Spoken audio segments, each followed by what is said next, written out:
What's good, YouTube family? Hey, quick question for you. Have you ever been scrolling through IG and as you're scrolling, you see one of your favorite Instagram barbers and you see their picture and it just looks so crisp and so sharp and the colors are vibrant and man, it just jumps off the page so much so that you have to give it a like? Today, we're going to talk about that and I'm going to show you how I get the look that I get, how I take my pictures, and how I edit them for Instagram. Let's go.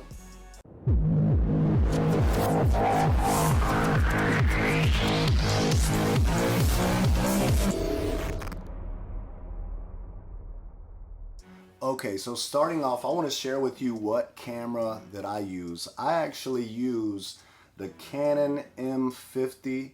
I love this camera. It is small, it's compact. It also has the flip out screen for YouTube videos and everything else.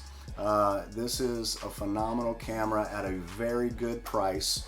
Also, you can get the the lens kit that comes with it, which is still an amazing quality.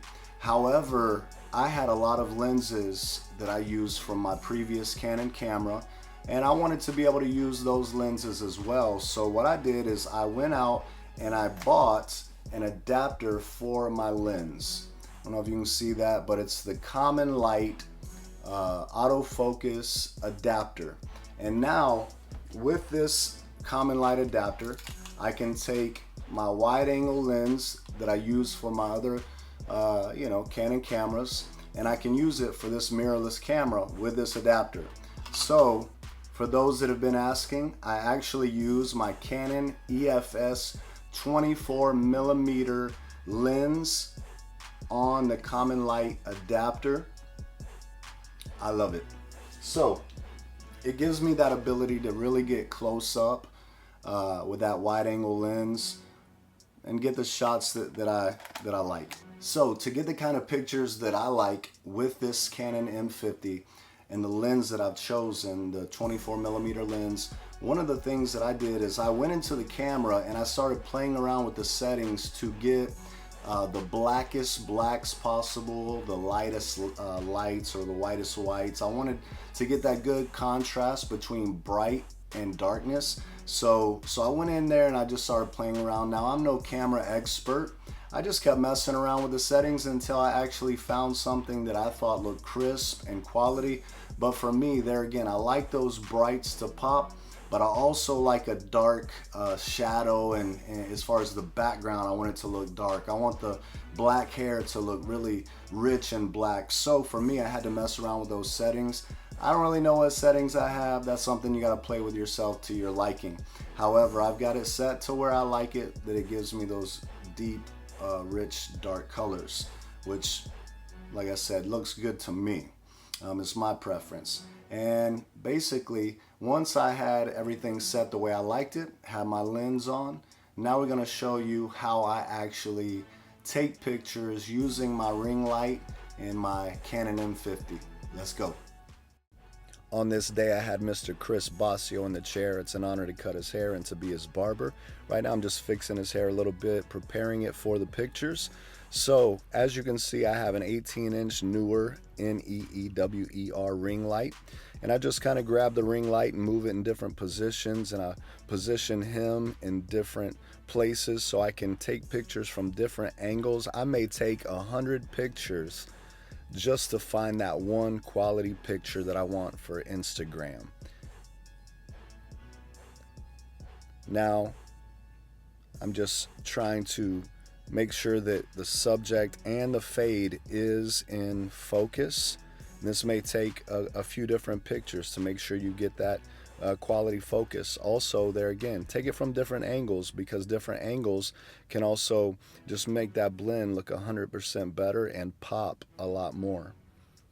Once I take all the pictures and I get them into the camera, then I'll airdrop them over to my phone, and then I go into an app that I really love that I paid for. It's called Afterlight. So I go into Afterlight and I upload a picture. This is a recent picture that I did of a friend of mine named Wally. Wally's also a barber, but now I will go ahead and resize the picture to the Instagram square. And there's only two tools that I use. I use the S tool, which is shadows, and I pull those shadows back. That's giving me that darker background. It's giving me darker a pop in the hair and things like that. Then I go to the triangle on the end. That's the sharpening tool, and I just kind of mess around with that sharpening until I see that the hair and the subject is just really crisp and it's popping. Sometimes the pictures can be kind of blurry, so I like to sharpen them up a little bit just to give it that pop, you know. Once I'm done with that, I'll go into an app called Over, and Over is actually a subscription, I believe. Now with the Afterlight, you can also use the adjustments that are in IG themselves, the shadows and the sharpening in IG. I just have been using Afterlight for so long, but now we're in Over. I'm selecting my picture. There's the picture of Wally. Now once I've selected that, I go back into images and I scroll over across the top to PNGs. Now I have set a PNG file in there already of my logo, which I created actually in the same app Over with a transparent background. Once I get it on there, I position it.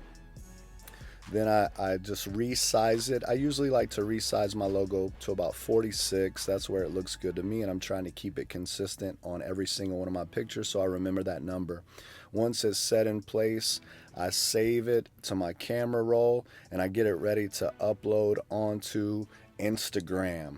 So when I go to Instagram, of course, I open it up, and when I open up Instagram, look what I see. Man, I see CT Barber Expo. You know I got to give it a like. And then I go to S.Craft_blends and I upload it for you guys to view. All right, so I hope you enjoyed this video. If you did, make sure you subscribe to the channel, share it with somebody, let them know about it. And also make sure you give this video a thumbs up.